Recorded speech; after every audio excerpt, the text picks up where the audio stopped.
We've talked about birth rates falling worldwide. So fewer people, cheaper houses, right?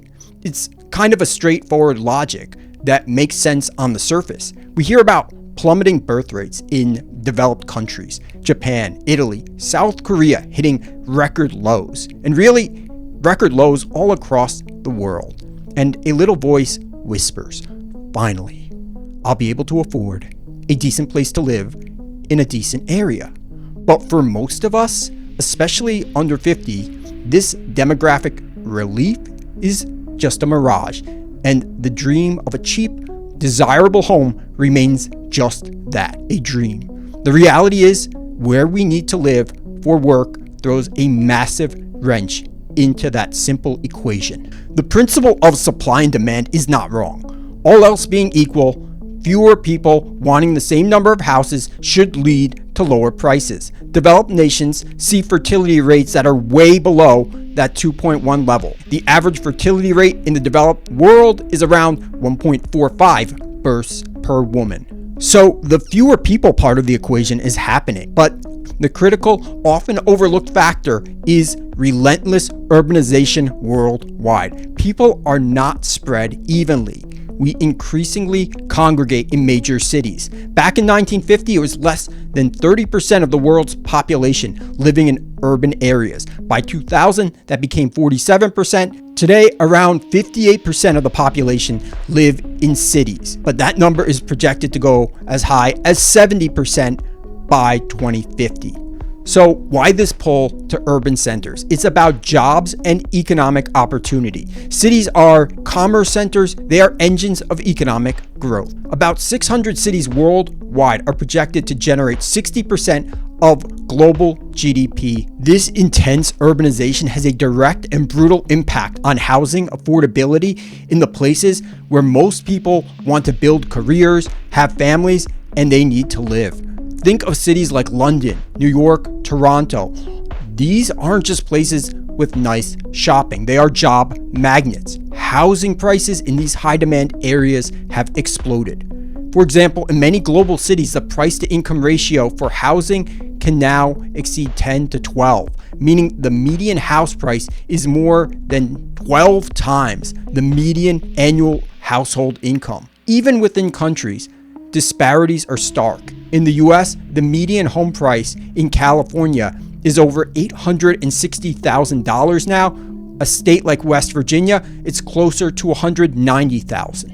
That said, low birth rates and crashing populations have impacted some homes. Let's talk about the ghost towns and the $1 houses, particularly in Japan and Italy. Japan has an estimated 8.5 million abandoned homes, many in rural or depopulating areas, some literally given away or sold for pennies. Italy has gained plenty of media attention for $1 homes in picturesque villages, but these homes are in remote areas that have seen jobs and young people disappear for decades. The local economies are crumbling. You might get $8 for a house, but what about a job? What about schools? These initiatives tackle vacancy, but they don't solve the core issue of economic opportunity, where over 90% of new high-paying jobs are created in urban centers. This brings us to a challenging feedback loop. High urban living costs, especially housing, are a significant factor contributing to lower birth rates in those cities. The cost of raising a child in a major metro area can be astronomical. In high-cost cities, the cost can easily be 30 to 50% higher, where rent or a mortgage can consume 40 or even 50% of your income, possibly even more. The financial calculus of starting or expanding a family does not make sense in big cities. So cities, the very place driving economic growth, are becoming more expensive, which in turn suppresses birth rates further. Yet people still need to move to them for work, keeping housing demands relentlessly high. Look at a city like Tokyo. Despite Japan's overall population decline, Tokyo has seen its population increase due to inward migration, with apartment prices hitting record highs in 2023, while 8.5 million homes in the country, in the rural areas, are abandoned. So what does this mean for the average person looking for an affordable home in the future? It means that while the total number of people in a country might decrease, the competition for housing in urban areas is likely going to increase.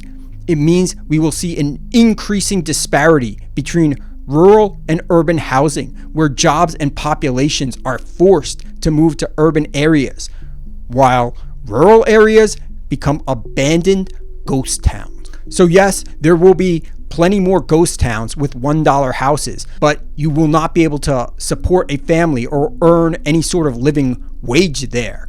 So this simple narrative of low birth rates means cheap houses ignores the powerful gravitational pull of economic opportunity that cities provide. But that means more increased housing prices. Unless there's a fundamental shift in how economic value is generated, the housing affordability crisis in desirable areas is going to continue, and it's going to get worse regardless of overall demographic declines. The dream of a cheap house won't be realized by people making fewer babies alone. It'll depend on where the jobs are, and right now they're overwhelmingly in places that are already too expensive. Look at global venture capital investment, a key driver for future job growth. About 75% of its funds were deployed in just 50 metropolitan areas worldwide last year. So while the thought of demographic trends easing our housing burdens is tempting, the powerful currents of urbanization are steering us towards a future where cheap housing exists, but not where we want to live. With median rents in major US cities increasing over 20% since early 2020, the problem isn't just about the number of people, it's about their distribution, driven by the allure of the city. And unless that changes, the search for affordable housing in opportunity-rich areas will remain an increasingly expensive challenge for generations to come. This has been Blinded by Logic. Thanks for watching.